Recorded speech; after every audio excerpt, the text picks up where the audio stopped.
구약성경 사무엘하 13장 14절로 21절 말씀 제가 받들어 읽겠습니다. 암논이 그 말을 듣지 아니하고 다말보다 힘이 셈으로 억지로 그와 동침하니라. 그리하고 암논이 그를 심히 미워하니 이제 미워하는 미움이 전에 사랑하던 사랑보다 더한지라. 암논이 그에게 이르되 일어나 가라 하니 다말이 그에게 이르되 옳지 아니하다. 나를 쫓아보내는 이 큰 악은 아까 내게 행한 그 악보다 더하다 하되 암논이 그를 듣지 아니하고 그가 부리는 종을 불러 이르되 이 계집을 내게서 이제 내보내고 곧 문빗장을 지르라 하니 암논의 하인이 그를 끌어내고 곧 문빗장을 지르니라. 다말이 채색 옷을 입었으니 출가하지 아니한 공주는 이런 옷으로 단장하는 법이라. 다말이 재를 자기의 머리에 덮어쓰고 그의 채색 옷을 찢고 손을 머리 위에 얹고 가서 크게 울부짖으니라. 그의 오라버니 압살롬이 그에게 이르되 내 오라버니 암논이 너와 함께 있었느냐? 그러나 그는 내 오라버니이니 누이야 지금은 잠잠히 있고 이것으로 말미암아 근심하지 말라 하니라. 이에 다말이 그의 오라버니 압살롬의 집에 있어 처량하게 지내니라. 다윗 왕이 이 모든 일을 듣고 심히 노하니라. 다윗이 처음 왕이 되었을 때 다윗은 정의와 공의로 백성을 다스렸습니다. 사무엘하 8장 15절 말씀 보면 다윗이 온 이스라엘을 다스려 다윗이 모든 백성에게 정의와 공의를 행할세.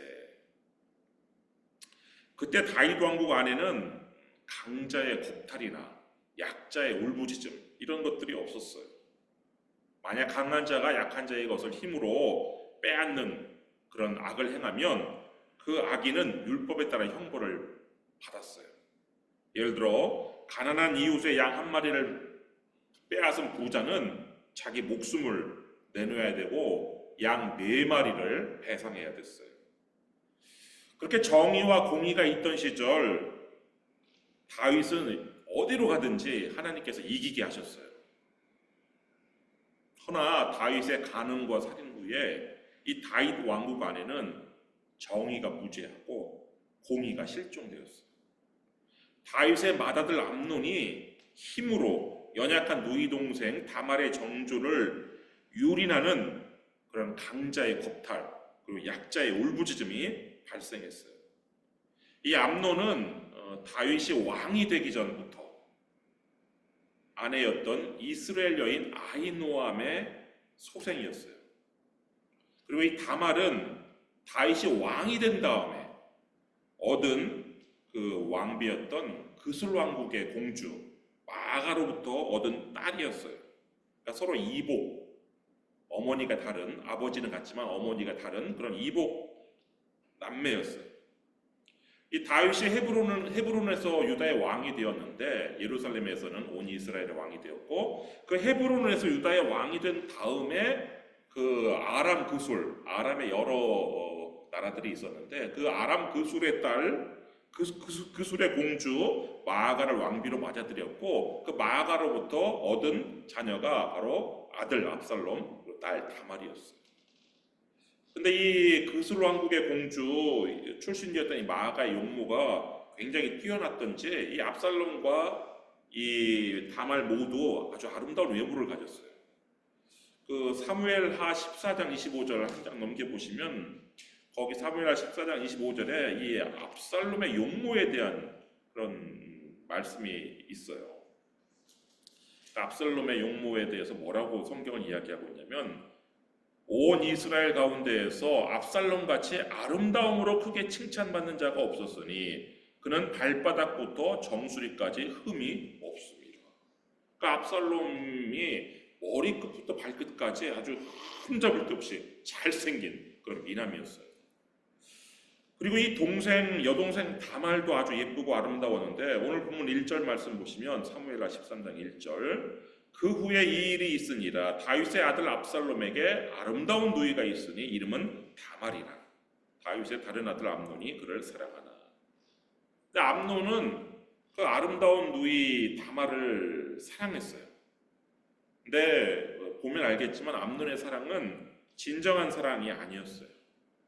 암논은 다말 때문에 병이 났는데 그 병이 상사병이 아니라 우라병이었어요. 2절 말씀 보시면 그는 처녀이므로 어찌할 수 없는 줄을 알고 암논이 그의 누이 다말 때문에 우라로 말미암아 병이 되니라.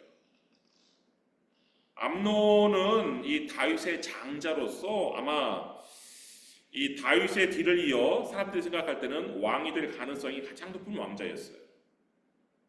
그러다 보니까 이 암논은 아마 갖고 싶은 것은 다 가졌을 거예요. 그리고 하고 싶은 것도 다 있을 거예요. 그랬던 암논이 지금 다말만큼은 제 뜻대로 안 되니까, 왜냐면 다말은 출가하지 아니한 공주라서 쉽게 만날 수가 없고 쉽게 자기 멋대로 할 수가 없는 거예요. 자기 뜻대로. 그러니까 이 우라병이 들었던 거예요. 그러니까 상사병이 아닌 우라병이 든 이 암논의 사랑은 이건 뭐 진정한 사랑이라고 할 수가 없는 것이죠. 근데 어쨌든 이 병으로 이 암논이 수척해지니까 이 암논의 친구 요나답이 암논을 찾아왔어요. 거기 3절 말씀 보면 암논에게 요나답이라는 친구가 있으니 그는 다윗의 형 시므아의 아들이요 심히 간교한 자라. 이 요나답이라는 이 친구는 다윗의 형인, 다윗의 셋째 형인 시므아의 아들이에요. 그러니까 그냥 사촌지간인데 친구예요. 근데 아주 간사하고 교활한 인물이에요. 이 다윗의 셋째 형 시므아는 이 아들 둘을 뒀어요. 요나답 말고 요나단이라는 아들도 있는데 이 요나단이라는 아들과 이 요나답이라는 아들은 아주 서로 대조적인 인물인데 그 요나단이라는 아들에 대해서 역대상 20장 6절 7절에는 이렇게 기록하고 있어요. 또 가드에서 전쟁할 때에 그곳에 키 큰 자 하나는 손과 발에 가락이 6씩 모두 24이 있는데 그도 키가 큰 자의 소생이라. 그가 이스라엘을 능욕함으로 다윗의 형 시므아의 아들 요나단이 그를 죽이니라. 그러니까 가드는 골리앗이 고향이죠. 그 가드에는 거인족의 이 후손들이 남아 있었는데 이 이름은 나오지 않는 한 거인은 이 손가락이 5개가 아니라 6개였어요. 양손에 6개의 손가락을 가지고 있고 발가락도 5개가 아니라 6개인 그런 거인이었어요. 그러니까 얼마나 대단한 그런 힘을 가졌겠어요. 손가락도 더 많으니까 아무래도 뭔가 5손가락 가지고 있는 보통 사람과 뭔가 좀 달랐을 텐데 이 사람이 이스라엘을 막 능욕하는 거예요. 예전에 골리앗처럼. 그러니까 이 다윗의 형 시므아의 아들 요나단이 그 거인을 죽였단 말이에요. 그러니까 이 요나답이라는 아들은 아주 간교한, 간사하고 꾀가 많은 이런 아들이었다면 그 요나단이라는 아들은 이스라엘을 능욕하는 거인과 싸워 이긴 용사였어요. 그리고 골리앗이 이스라엘을 능욕하였을 때 다윗이 분개해서 싸웠던 것처럼 하나님 앞에 어떻게 보면은 그런 의분을 가지고 있었던 그런 사람이었어요. 근데 이 암논은 그 용감하고 하나님 앞에 고든 그런 요나단을 친구로 지낸 것이 아니라 이 간교한 요나답과 친구로 지냈어요. 여러분 유유상종이라는 말이 있어요. 비슷한 사람끼리 어울린다. 그래서 우리가 친구를 보면 그 사람이 어울리는 사람이 누군지를 보면 그 사람을 알 수가 있는 것인데 이 암논이 어울리는 자가 이런 간교한 요나답이라는 사람인 것을 보면 이 암논도 간교한 인물이었음을 우리가 짐작할 수 있는 것이죠.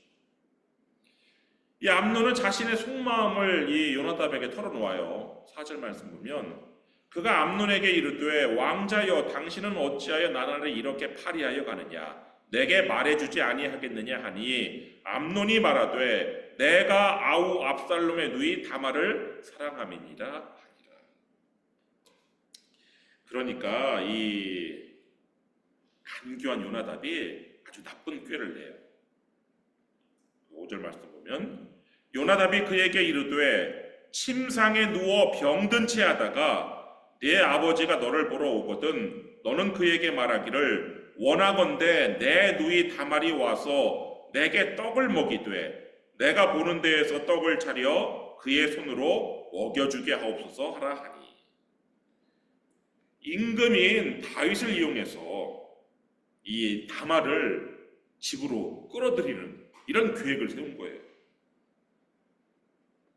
암논은 그대로 실행을 해요. 6절 말씀 보면 암논이 곧 누워 병든 채 하다가 왕이 와서 그를 볼 때에 암논이 왕께 아뢰되 원하건대 내 누이 다말이 와서 내가 보는 데에서 과자 2개를 만들어 그의 손으로 내게 먹여주게 하옵소서 하니. 그러니까 이 다윗은 이 병든 아들, 이 큰아들 암논의 이 요구를 수용을 해요. 그래서 이 다말에게 암논의 집으로 갈 것을 지시를 해요. 7절 말씀 보면 다윗이 사람을 그의 집으로 보내, 여기서 그는 다말이에요. 다말의 집으로 보내 다말에게 이르되 이제 내 오라버니 암논의 집으로 가서 그를 위하여 음식을 차리라 한지라. 그런데 다윗은 이 다말에게 가서 그냥 음식만 차려라 이렇게 얘기했지, 이 암논이 요구한 것처럼 네 손으로 직접 먹여줘라, 네 오라버니 입에다 먹여줘라 이렇게는 얘기는 하지 않았어요. 그래서 다말은 아버지 다윗의 지시대로 암논의 집으로 가서 이 암논을 위해서 이제 음식을 만드는데 8절 말씀 보면 다말이 그 오라버니 암논의 집에 이름에 그가 누웠더라. 다말이 밀가루를 가지고 반죽하여 그가 보는 데서 과자를 만들고 그 과자를 굽고. 그렇게 해서 암논에게 이렇게 주었는데 암논이 먹지를 않는 거예요. 9절 말씀 보면 그 냄비를 가져다가 그 앞에 쏟아 놓아도 암논이 먹기를 거절하고 암논이 이르되 모든 사람을 내게서 나가게 하라 하니 다 그를 떠나 나가니라. 그러더니 갑자기 암논이 사람들을 다 밖으로 내보내요. 내보낸 다음에 이 다말에게 음식물을 가지고 침실로 들어오라고 이렇게 이야기를 해요. 10절 말씀 보면 암논이 다말에게 이르되 음식물을 가지고 침실로 들어오라. 내가 네 손에서 먹으리라 하니 다말이 자기가 만든 과자를 가지고 침실에 들어가 그의 오라버니 암논에게 이르러. 다말은 아무런 의심 없이 음식물을 가지고 이 암논의 침실로 들어갔어요. 그러자 암논이 본색을 드러내는 거예요. 11절 말씀. 그에게 먹이려고 가까이 가지고 갈 때에 암논이 그를 붙잡고 그에게 이르되 나의 누이야 와서 나와 동침하자 하는지라. 이에 다말은 노라고 거부 의사를 분명히 해요.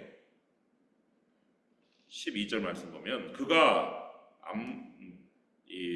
다말이죠. 그에게 대답하되 암논에게 대답하되 아니라 내 오라버니여 나를 욕되게 하지 말라. 이런 일은 이스라엘에서 마땅히 행하지 못할 것이니 이 어리석은 일을 행하지 말라. 그리고서는 네가 나와 동침을 하고 싶으면 차라리 이렇게 하는 것이 어떻느냐 하고 대안까지 제시해요. 13절 말씀 보면 내가 이 수치를 지니고 어디로 가겠느냐? 너도 이스라엘에서 어리석은 자 중에 하나가 되리라. 이제 청하건대 왕께 말하라. 그가 나를 내게 주기를 거절하지 아니하시리라 하되. 만약에 이 다말을 진정으로 사랑하였다면 암논이 이 말들을 했겠죠. 근데 이 암논은 힘으로 다말을 겁탈하고 다말의 정주를 유린해요. 14절 말씀 보면 암논이 그 말을 듣지 아니하고 다말보다 힘이 셈으로 억지로 그와 동침합니다. 그렇게 욕을 보이고 나니까 이 암논의 마음이 갑자기 변해서 다말이 몹시 싫어졌어요. 15절 말씀 보면 그리하고 암논이 그를 심히 미워하니 이제 미워하는 미움이 전에 사랑하던 사랑보다 더한지라. 암논이 그에게 이르되 일어나 가라 하니. 그래갖고 이 다말에게 당장 일어나 나가라고 소리를 쳤어요. 그러니까 다말이 이렇게 얘기해요. 16절 말씀 보면 다말이 그에게 이르되 옳지 아니하다. 나를 쫓아보내는 이 큰 악은 아까 내게 행한 그 악보다 더하다 하되 암논이 그를 듣지 아니하고. 지금 다말을 강제로 성폭행한 그 악보다 더 큰 악이 지금 다말을 보내는 것인데, 이 암논은 다말을 지금 사람이 아닌 물건처럼 취급을 해요. 제 맘대로 써먹고는 내던져버리는 물건처럼 이렇게 다루었어요. 사실 억지로라도 동침을 했으면 책임을 져야 되는 거예요. 출애굽기 22장 16절 말씀 보면 사람이 약혼하지 아니한 처녀를 꾀어 동침하였으면 납폐금을 주고 아내로 삼을 것이요. 만약에 약혼한 처녀를 꾀어 동침했으면 그런 경우에는 사형이 당시 율법이에요. 그러나 약혼하지 아니한 처녀를 꾀는 경우에는 사형에는 처하지 않지만 그렇지만 책임을 져야 돼요. 그래서 율법에 따라 그 여인의 평생을 책임져야 되는 것이 당시 율법이었단 말이에요. 근데 이 암논은 그 책임 안 지겠다는 거예요. 창녀 취급보다도 더 못한 취급을 지금 물건 취급을 한 거예요. 창녀와 동침을 했어도 그 창녀를 그냥 쫓아보낼 수 없어요. 화대를 지불을 해야 되는 거예요. 화대를 주어야 되는 건데, 지금 이 암논이라는 녀석은 창녀보다도 더 아래의 취급을 자신의 공주 다말에게 지금 행했단 말이에요. 그리고서는 자신의 하인을 불러가지고 이 계집을 내보내라고 이야기를 해요. 17절 말씀 보면 그가 부리는 종을 불러 이르되 이 계집을 내게서 이제 내보내고 곧 문빗장을 지르라 하니. 그래서 이 공주가 하나밖에 없는 다윗의 이 유일한 공주가 이 하인의 손에 끌려 내동댕이 쳐져요. 18절 말씀 보면 암논의 하인이 그를 끌어내고 곧 문빗장을 지르니라. 다말이 채색 옷을 입었으니 출가하지 아니한 공주는 이런 옷으로 단장하는 법이라. 이 끌려나간 공주 채색 옷을 입은 이 공주 다말이 자신의 채색 옷을 찢으면서 울부짖어요.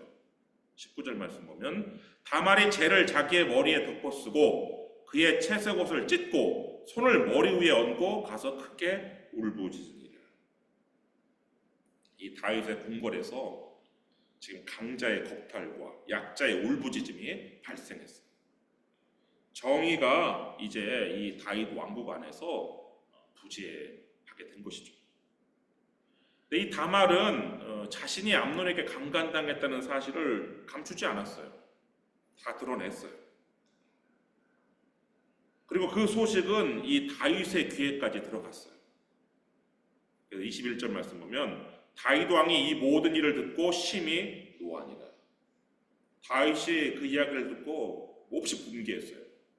그런데 이 다윗의 이 분개는 이 암논이 자신을 속인 것에 대한 분노였지, 이 피해자 암논이 울부짖음에 대한 분노가 아니었어요. 그래서 이 피해자인 암논의 그 울부짖음에 귀를 기울이지 않았어요. 이 다윗은 악행을 저지른 이 암논에 대해서 어떤 처벌도 하지 않아요. 사실 율법에 따르면 이 암논의 죄는 비록 출가하지 아니한, 약혼하지 아니한 그런 처녀를 동침한 그런 일반인인 경우에는, 일반 사람을 그렇게 했다면 이거는 뭐 사형에 해당하는 죄는 아니에요. 그런데 이 암논은 지금 자신의 그 누이 동생을 겁탈했기 때문에 이 암논의 이 악은 사형에 해당하는 죄예요. 레위기 20장 17절 말씀 보면 누구든지 그의 자매 곧 그의 아버지의 딸이나 그의 어머니의 딸을 데려다가 그 여자의 하체를 보고 그 여자는 그 남자의 하체를 보면 부끄러운 일이라. 그들의 민족 앞에서 그들이 끊어질지니 그가 자기의 자매의 하체를 범하였은즉 그가 그의 죄를 담당하리라. 딱 근친상간인 경우에는 비록 약혼하지 아니한 처녀라 할지라도 이건 사형에 해당하는 죄예요. 물론 다윗도 사형에 해당하는 죄를 간음을 지었죠. 그렇지만 다윗이 죽지 않았던 이유는 다윗은 진심으로 하나님 앞에 참여했기 때문에 죽지 않았던 거예요. 근데 이 암논은 그런 참회도 전혀 없었어요. 뻔뻔하게 고개를 들고 다녔는데 그런데도 다윗은 이 암논의 죄를 묻지 않았어요. 그러니까 이 가해자인 암논이라는 녀석은 악행을 저지르고도 아주 뻔뻔하게 고개를 들고 왕자의 식사 자리에 당당하게 나타난 반면에 이 피해자 다말은 아버지 명에 따라 오라버니 병든 오라버니 수발을 위해 갔다가 이런 험한 꼴을 당한 이 다말은 그냥 처량하게 지내야 됐어요. 20절 말씀 보면 그의 오라버니 압살롬이 그에게 이르되 내 오라버니 암논이 너와 함께 있었느냐? 그러나 그는 내 오라버니이니 누이야. 지금은 잠잠히 있고 이것으로 말미암아 근심하지 말라 하니라. 이에 다말이 그의 오라버니 압살롬의 집에 있어 처량하게 지내니라. 다말은 자신의 집으로도 돌아가지 못하고 이 오라버니 압살롬의 집에서 그냥 처량하게 지내야 됐단 말이에요. 다윗 왕국에서 공의가 실종된 모습이 있죠. 이 악인에 대한 징벌이 없는 이 공의의 실종은 이제 상상하지도 못한 더 큰 비극을 불러오게 되는데 이 압살롬은 자신의 하나뿐인 여동생 이 다말을 욕보인 암논을 미워했어요. 22절 말씀 보면 압살롬은 암논이 그의 누이 다말을 욕되게 하였으므로 그를 미워하여 암논에 대하여 잘잘못을 압살롬이 말하지 아니하니라. 얼마나 미워했는지 매일 한 식탁에서 아버지와 다윗과 함께 밥을 먹었단 말이에요. 아버지가 가운데 앉고 이 암논이 큰 아들이니까 첫 번째 자리에 오른쪽 자리에 앉고 둘째 아들은 왼쪽 자리에 앉았고 세 번째 아들인 이 압살롬은 암논 옆에 앉았을 거란 말이에요. 바로 옆에서 식사를 해도 말을 한마디를 섞지를 않았어요. 내가 잘했느냐 잘못했느냐 뭘 잘못했느냐 따지고 묻지도 않았어요. 왜냐? 압살롬의 마음속에는 이미 이제 이 암논을 죽이기로 결심했기 때문에 그래요. 그런 결심을 한 것도 어쩌면 이 다윗의 책임인데 처음에는 압살롬은 아버지 다윗이 아버지로서나 군주로서 어떤 액션을 취하기를 원했을 거예요. 아버지에 의해서 다 정의가 실현되기를 바랬을 것인데 근데 이 아버지 다윗이 아버지로도 또 군주로도 어떤 행동을 취하지 않았단 말이에요. 그래서 이 압살롬이 자신이 직접 이 암논을 제거하기로 그래서 누이 동생 다말의 복수를 계획하고 2년 동안 아주 복수를 치밀하게 준비를 했어요. 2년 후에 압살롬에게 어떤 일이 일어났냐면 양털 깎는 일이 있었는데 그 양털 깎는 자리에서 이 암논을 제거하기로 이제 모든 준비를 다 마쳐요. 이 목축업자들에게 양털 깎는 그 양털 깎기는 농부들에게 있어 가을 추수와 같은 그런 기쁨의 날이에요. 그 양털이라는 것은 양모, 오직의 원료가 되기 때문에 오늘날에도 그렇지만 그때 그 당시에는 이게 아주 중요한 옷감이었기 때문에 큰 돈을 벌 수 있는 그런 때가 바로 이 양털 깎는 날인데 그 양털을 수백 마리, 수천 마리의 양털을 깎으려면 아주 많은 일손이 필요하단 말이에요. 그래서 양털을 깎는 일꾼들도 많은 일꾼들도 필요하고 그 일꾼들을 위해서 빵과 고기를 준비하는 그런 여인들도 필요했고, 그래가지고 예전에 한국에 김장철이 되면은 동네 어, 여인들이 다 모여갖고 그냥 김장을 함께하고 그러면서 수다도 떨고 또 특별한 음식도 이렇게 먹었던 것처럼 이 양털 깎는 날에는 온 집안 식구들, 온 동네 사람들 다 모이는 떠들썩한 잔칫날이 되는 것이에요. 압살롬은 바로 그 양털 깎기 행사를 핑계 삼아 이 암논을 궁궐에서 지금 끌어내기로 이렇게 결심을 하고 양털 깎는 자리에 암논뿐만 아니라 모든 왕자들을 다 초대해요. 23절 말씀 보면 만 2년 후에 에브라임 곁 바알 하솔에서 압살롬이 양털을 깎는 일이 있음에 압살롬이 왕의 모든 아들을 청하고, 그런 다음에 이제 아버지도 오라고 초청을 하는데, 그 이유는 이 암논이 지금 압살롬을 경계하고 자신을 미워하는 것을 알고 있기 때문에 이 압살롬을 경계했던 이 암논이 아마 압살롬의 초대에 응하지 않았을 거예요. 그래서 압살롬은 바로 암논이 써먹은 수법을 지금 사용하려고 하는데, 그것은 바로 아버지 왕을 이용하는 거예요. 왕명을 이용해서 이 암논을 궁궐에서 끌어내는, 예루살렘에서 끌어내는 그 방법을 이제 쓰기로 하고, 먼저 아버지께 나아가서 아버지를 초대해요. 24절 말씀 보면 압살롬이 왕께 나아가 말하되 이제 종에게 양털 깎는 일이 있사오니 청하건대 왕은 신하들을 데리시고 당신의 종과 함께 가사이다 하니. 근데 왕이 무슨 전쟁 자리도 아니고 이렇게 아들의 그 양털 깎는 자리에 가는 그런 것은 왕이 갈 자리는 아니죠. 이걸 뭐 압살롬이 모르는 것도 아닌데, 그런데 압살롬이 다 계획이 있었기 때문에 이렇게 왕에게 먼저 요청을 하니까 당연히 왕이 거절하죠. 그러자 압살롬이 뭐라고 얘기를 하냐면, 그러면 아버지 대신에 큰형 암논이 가게 간청을 하는 거예요. 26절 말씀 보면 압살롬이 이르되 그렇게 하지 아니하시려거든 청하건대 내 형 암논이 우리와 함께 가게 하옵소서. 왕이 그에게 이르되 그가 너와 함께 갈 것이 무엇이냐 하되. 암논이 가도록 요청을 하니까 다윗은 처음에는 암논 보내는 걸 거절해요. 그렇지만 압살롬의 간청에 결국 암논뿐만 아니라 다른 모든 아들들도 함께 이렇게 딸려 보내요. 27절 말씀 보면 압살롬이 간청함에 왕이 암논과 왕의 모든 아들을 그와 함께 그에게 보냅니다. 그래서 암논은 어쩔 수 없이 왕명에 따라서 이 예루살렘을 궁궐을 떠나가지고 이 바알하솔이라는 곳은 북쪽이에요. 이 북쪽에 있는 바알하솔로 이동을 지금 했는데, 그 양털 깎기가 벌어지는 이 바알하솔에 도착한 이 암논하고 왕자들은 이 압살롬이 마련한 성대한 잔치를 즐겼어요. 암논도 이제 술이 몇 잔 들어가니까 이 경계심이 풀렸어요. 이제 드디어 거사의 때가 되었어요. 압살롬은 이 계획을 준비하면서 미리 부하들에게 이렇게 일러두었어요. 28절 말씀 보면 압살롬이 이미 그의 종들에게 명령하여 이르기를 너희는 이제 암논의 마음이 술로 즐거워할 때를 자세히 보다가 내가 너희에게 암논을 치라 하거든 그를 죽이라.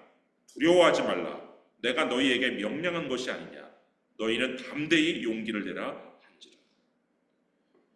이 왕자를 죽이는 왕자를 암살하는 일, 그것도 지금 다윗을 이어서 다음 왕이 될지도 모르는 그런 암논을 암살하는 것은 이건 자신의 목숨을 걸고 해야 되는 일이에요. 만약 중간에 밀고자라도 한 명 나왔다가는 그냥 다 모두가 죽는 일이죠. 근데 이 압살롬의 종들은 지금 이게 명분이 있는 일이란 말이에요. 예를 들어 뭐 압살롬의 개인적인 어떤 이익을 위해서 이렇게 하는 일이 아니라 압살롬의 집에 지금 쓸쓸하게 지내고 있는 다말의 복수를 위해서 지금 하는 그런 일이었기 때문에 압살롬과 한 마음 한 뜻이 되었어요. 그러니까 압살롬이 내가 책임지겠다라고 하니까 압살롬을 믿고서는 이 복수를 실행을 해요. 그래서 이 암논을 자세히 관찰했어요. 그래서 암논이 술에 취해가지고 이 즐거워할 때 이 압살롬의 신호, 암논을 쳐라, 이런 신호에 이 압살롬의 종들이 아주 신속하게 암논을 해치웠어요. 29절 말씀 보면 압살롬의 종들이 압살롬의 명령대로 암논에게 행하매 왕의 모든 아들들이 일어나 각기 노새를 타고 도망합니다. 그러니까 막 갑자기 이 압살롬의 종들이 달려들어가고 암논에게 칼을 꽂으니까, 이곳저곳에서 칼을 꽂으니까 그냥 이 식탁에 그냥 피가 튀고 막 난리가 났겠죠. 그러니까 이 나머지 아들들이 놀래갖고 자리를 박차고 일어나서 각기 자기 노새를 타고 도망했어요. 당시에는 사람들이 말을 타지 않고, 말은 전쟁용, 병거를 끄는 전쟁용이었고, 사람들이 이동 수단으로 이 노새와 나귀를 탔어요. 근데 이 노새라는 동물은 이종교배로 얻어진 동물인데, 그러니까 암말하고 순나귀하고, 그러니까 말하고 나귀하고 이렇게 교배해서 얻어진 이 동물이 바로 이 노새인데, 노새는 이 암말, 노새의 어머니가 그러니까 말인 거죠. 암말로부터 얻어져 가지고 이 나귀는 조만한데 반해서 이 노새는 좀 컸어요. 그래갖고 이 왕족이나 귀족은 이 키가 큰 노새를 탔고, 이 평민들은 이제 나귀를 타게 된 건데, 이 왕자들은 자기 노새를 타고 그냥 궁궐로, 남쪽 예루살렘으로 열심히 도망쳤어요. 반면 이 압살롬은 북쪽으로 도망갔어요. 37절 말씀 보면 압살롬은 도망하여 그술왕 암미울의 아들 달메에게로 갔고 다윗은 날마다 그의 아들로 말미암아 슬퍼하니라. 압살롬은 그 요단강을 건너가지고 자신의 외할아버지의 나라 그술이 바로 아람 쪽에 있기 때문에, 아람 그술이기 때문에 그 북쪽으로 도망을 쳤어요. 근데 이 소식을 들은 다윗은 날마다 암논의 죽음을 두고 슬퍼했어요. 왜냐? 암논의 이 비명 행사한 책임이 자신에게 있었기 때문에 그렇죠. 자신이 다말의 울부짖음에 귀를 기울였다면 이런 일까지는 일어나지 않았을 것인데, 여러분, 왜 하나님께서 용서하시는 하나님이 왜 벌을 면제하지 아니하시는 걸까요? 우리는 용서라는 단어가, 이게 우리말이 참, 용서라는 단어가 성경에 나타난 용서, 그 영어로 forgiveness, 그 의미하고 달라요. 그러니까 우리말 용서라는 이 단어의 뜻은 성경에서 말하는 뜻과 달라요. 우리는 흔히 그러니까 우리말 용서는 벌을 주지 않는 게 용서예요. 그러나 성경에서 말하는 용서는 그런 게 아니에요. 그리고 오히려 성경에서 말하는 용서의 뜻은 forgiveness와 영어의 forgiveness, 우리가 용서로 번역하는 그 단어의 뜻과 일맥상통해요. forgiveness가 무슨 뜻인지를 찾아보면은 더 이상 그 사람에 대한 어떤 부정적인 마음이 들지 않는 상태, 그게 용서예요. 벌을 안 주는 게 용서가 아니라, 하나님께서는 용서는 하시되 벌을 면제하지 않아요. 벌을 내리셔요. 왜 하나님께서 용서를 하시되 벌을 내리시느냐? 죄에 대해서 합당한 벌이 있어야만 그 사회에 공의가 실현되기 때문에 그런 거예요. 하나님께서 개개인에 대한 사랑으로 진정으로 참여하는 사람에게 용서를 하신다면 공동체에 대한 사랑으로 지금 벌을 내리시는 거란 말이에요. 그 잘못한 사람에 대해서, 악을 행한 사람에 대한 벌이 있어야만 그 공동체가 공의가 실현되고 정의가 실현되어서 그 공동체가 건강하게 존속할 수 있는 것이란 말이에요. 죄에 대해서 눈 감아주는 것이 용서가 아니에요. 지금 피해자 다말이 가해자 암논을 용서하기 위해서라도 암논에 대한 처벌이 있었어야 되는 것이고, 암논에 대한 처벌이 있었어야 압살롬이 자기 형 암논을 죽이는 이런 비극이 일어나지 않는 것이죠. 근데 다윗 왕국에 정의가 부재하고 공의가 실종됨으로 말미암아 이 암논의 겁탈과 다말의 울부짖음이 그냥 유야무야 넘어갔던 거예요. 잠시는 아무 일 없었던 것 같죠. 그냥 피해자인 다말만 억누르면 일이 해결되는 것 같았겠죠. 그런데 이 공의의 실종이 아주 2년 후에 혹독한 대가를 치러야 됐던 것이죠. 바로 아우가 형을 죽이는 살인. 근데 이 살인은 이걸로 끝나는 것이 아니에요. 앞으로 또 다른 비극을 잉태하는 또 씨앗이 되었단 말이에요. 여러분, 정의와 공의는 하나님의 속성이에요. 신명기 32장 4절 말씀 보면, 그는 반석이시니 그가 하신 일이 완전하고 그의 모든 길이 정의롭고 진실하고 거짓이 없으신 하나님이시니 공의로우시고 바르시도다. 그래서 여러분이 정의와 공의를 사랑하는 것이 바로 하나님을 사랑하는 거예요. 오직 여러분이 하나님을 사랑함으로 정의로운 길을 걸으면서 공의로운 길 가운데로 다니시고 정의를 물같이, 공의를 하수같이 흘리시기를 주님의 이름으로 축원합니다. 기도하겠습니다.